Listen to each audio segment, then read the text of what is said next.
হরে কৃষ্ণ। দর্শক মণ্ডলী, দণ্ডবোধ প্রণাম। জগন্নাথ বর্মন। আজকে একটা গল্প শোনাবো, ভৌতিক গল্প। একটা বালকের জীবনের অনুভূতি। আমি সেই বালকটার চেহারাটা দেখিয়েছি রিলসের মাধ্যমে আপনাদেরকে। যারা আপনারা আমার এই গল্পটা দেখছেন, আমার ইউটিউব চ্যানেলে দেখবেন, আমার ফেসবুকে দেখবেন, ফেসবুক পেজে দেখবেন, ছেলেটাকে দেখিয়েছি। তার যে একটা অনুভূতি ভৌতিক ব্যাপারটা নিয়ে, ও কি বলছে 1 মিনিটের 30 সেকেন্ডের মধ্যে বলেছে, সেটা শুনতে পারবেন। সেই দিনটা ছিল রবিবার। আমি ডিউটি করছি। হঠাৎ সকাল 8টার সময় একটা ফোন আসে আমার কাছে। যখনই ফোনটা বেজে উঠলো, আমার বুকের ভিতরটা যেন কেমন করে উঠলো। মনটা আগেই বলল এই ফোনটা কোনো সাধারণ ফোন নয়। রিসিভ করলাম, কথা বললাম। তো ফোনের মধ্যে একটা খুব বেদনাদায়ক বার্তা আসলো। কি? একটা মাতাজি ফোন করে বলল তার দাদা দেহ ত্যাগ করেছে, তো উনাকে শ্মশান নিয়ে যেতে হবে। তো আমার খুব কষ্ট হলো। কেন? ওই ভদ্র মহিলার দাদাকে আমি একবার দাহ করেছিলাম। তার কিছুদিন পরে যে আরেকটা বছর দেড়েকের মধ্যে যে আরেকজন দেহ রাখবে, এটা বুঝতে পারেনি। বয়স খুব বেশি না। যে ব্যক্তি দেহ রেখেছে তার বয়স খুব বেশি হলে 52-55 আনুমানিক। আমি রীতিমতো বললাম যে ঠিক আছে, কাগজপত্রগুলো, পেপারস পত্রগুলো আপনারা ঠিক করুন। কাগজপত্র যখন ঠিক হয়ে যাবে আপনারা আমাকে বলবেন, আমি যথাসময়ে উপস্থিত হব এবং তাকে শ্মশান ভূমিতে নিয়ে যাব। তার কারণ আমার যারা সঙ্গে থাকে, বন্ধু বান্ধব, তাদেরকে তো ডাকতে হয়। তারা তো নানাবিধ কাজে জড়িত থাকে। সেই লোকগুলো খুব ভালো, দুজন আছে। তারাও সেবা করে, কোনো না কোনো ডিউটি করে। তারা ঠিক টাইম মতো আসে। তো রীতিমতো সারাটা দিন পার হয়ে গেল কাগজ কলম বানাতে, পেপারস পত্র রেডি করতে। সারাটা দিন চলে গেল। সেই মৃতদেহটা হাসপাতালের বাইরে সারাটা দিন পড়ে থাকলো। প্রচণ্ড রোদ, প্রচণ্ড গরম, ভ্যানের উপরে সারাটা দিন শুয়ে থাকলো।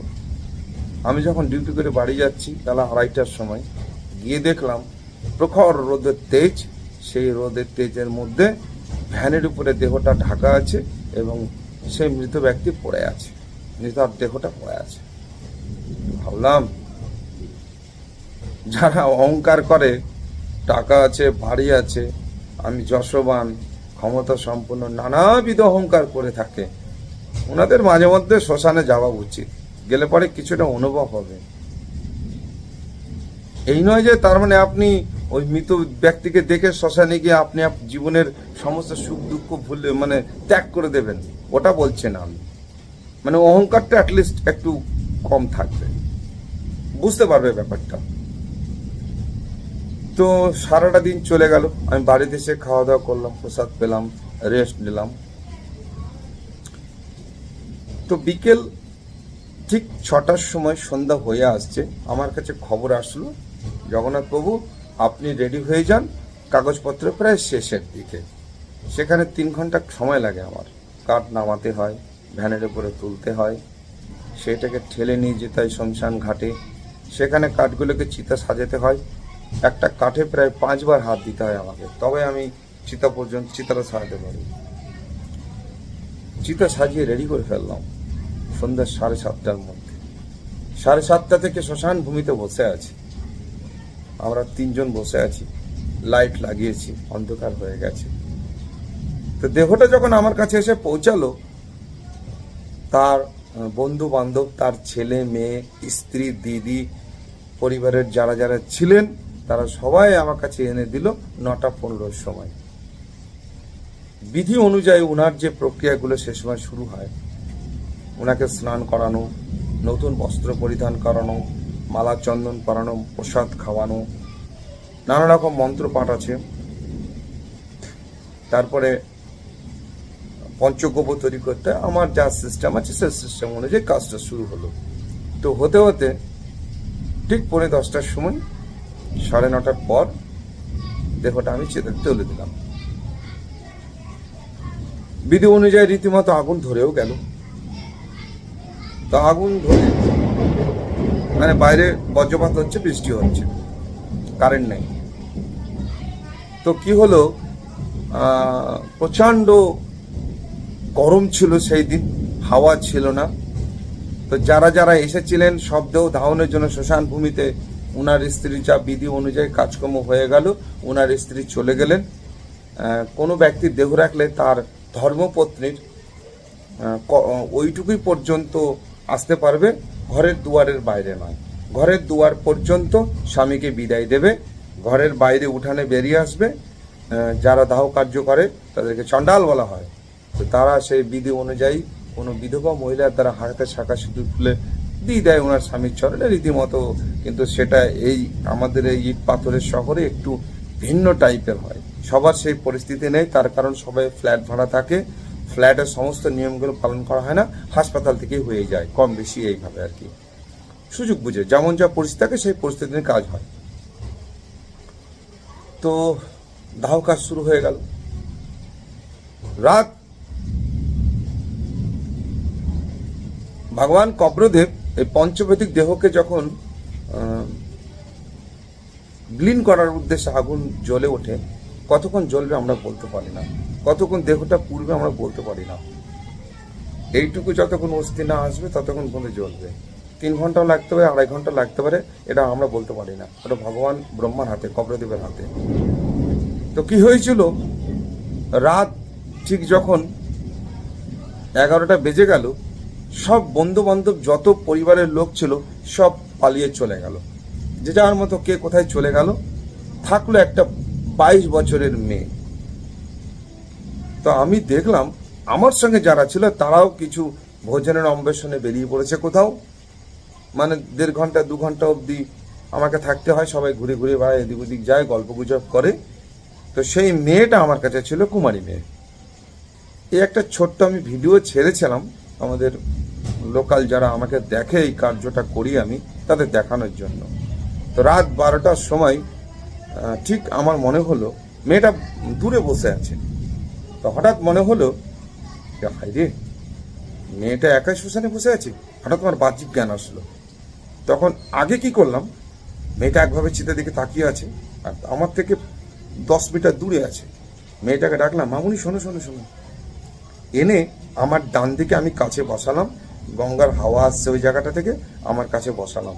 কেন জানেন, কুমারী মেয়ে তো, রমণী জাত, ওটা একটা লোভনীয় ব্যাপার। পুরুষেরাও লোভ করে, ভূতেরাও লোভ করে, মানে রমণীদের প্রতি সবারই লোভ আছে। তো ভাবলাম না, আমি একজন কর্তব্য পরায়ণ পুরুষ, আমার কর্তব্য তাকে আমার স্নেহের বোনের আদর দিয়ে, আমার কন্যা স্বরূপ স্নেহের আদর দিয়ে ওকে পাশে বসিয়ে রাখলাম। আর বললাম, ওই চিতার দিকে বেশি তাকাবে না, আমার দিকে তাকিয়ে থাকো, ভয় পেতে পারে, আমার কর্তব্য। মেয়েটা আমার দিকে মুখ করে তাকিয়ে একটু হাসলো। তার বাবার দেহটা জ্বলছে, তার ভাইয়েরা, একটাই ভাই ছিল, বন্ধু বান্ধব সব কে কোথায় চলে গেছে। তো যতক্ষণ পর্যন্ত দাহটা শেষ না হয়েছিল আমি মেয়েটাকে আমার পাশে রেখেছিলাম, এবং আমার দায়িত্ব ছিল তাকে সঠিকভাবে তার মা বাবার কাছে পৌঁছে দেওয়া, বাবা তো নেই, মার কাছে, আত্মীয় স্বজনের কাছে পৌঁছে দেওয়া।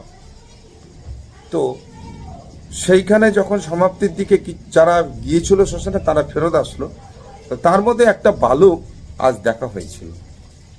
তো সেই বালকটা আমাকে বলল যে রাত 1:30টার সময় যখন দাহ কার্য সমাপ্ত হয়েছিল সেই বালকেরা সেখানে ছিল এবং সমস্ত ঘটনাগুলো তারা পরে দেখেছিল, প্রথমটা না থাকলেও পরে ছিল।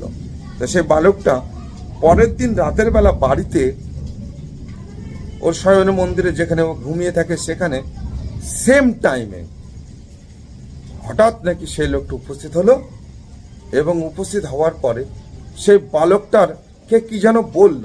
তো বালকটা তার কথাগুলো বুঝতে পারলো না, নিজের চোখে দেখেছে, একদম জীবন্ত শরীরে সশরীরে দেখেছে। তারপরে কি করেছিল, ছেলেটার গলাটা টুটিটা ধরে বিছানার উপর ফেলে দিয়েছিল। ফেলে দেওয়ার পরে সেটা শুধু একবার নাকি নিঃশ্বাস ফেলেছিল, সে বলেছে।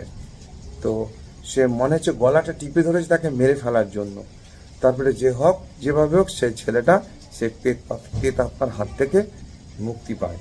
তো এই সেম ঘটনা ওর আরো দুটো বন্ধুর সঙ্গে ঘটেছিল। তো আজকে ফুটবল খেলার মাঠে গিয়েছিলাম, তো সেই বালকটা আমাকে সমস্ত ঘটনাটা বললো যে ভাই, হ্যালোস ভাই, আমার এক নাম হচ্ছে হ্যালোস দেব বর্মন, কাগজ কলমে। তো জগন্নাথ নামে সবাই চেনে। তো বললো হ্যালোস ভাই, এই হয়েছে ঘটনা আমার সঙ্গে, আমি এখনো ভয় পাই মাঝে মাঝে। তো আমি বললাম ভয় তুমি পেও না, ভগবান নৃসিংহদেব নাম নাও, ভগবান জগন্নাথের নাম নাও, মধুসূদনায় নমঃ বলে তুমি জপ করবে। যখন ভয় পাবা, ভয় পেলে মানুষ মধুসূদনায় নমঃ জপ করতে হয়, আপনারাও করবেন। তো সেই বালকের অনুভূতির কথাটা আমি আপনাদের সামনে রাখলাম। ওকে, হরে কৃষ্ণ, জগন্নাথ বর্মন। আবারও নতুন কিছু শোনাবো। যদি আপনাদের ভালো লাগে গল্পটা শেয়ার করবেন, লিখবেন, লাইক দেবেন। হরে কৃষ্ণ।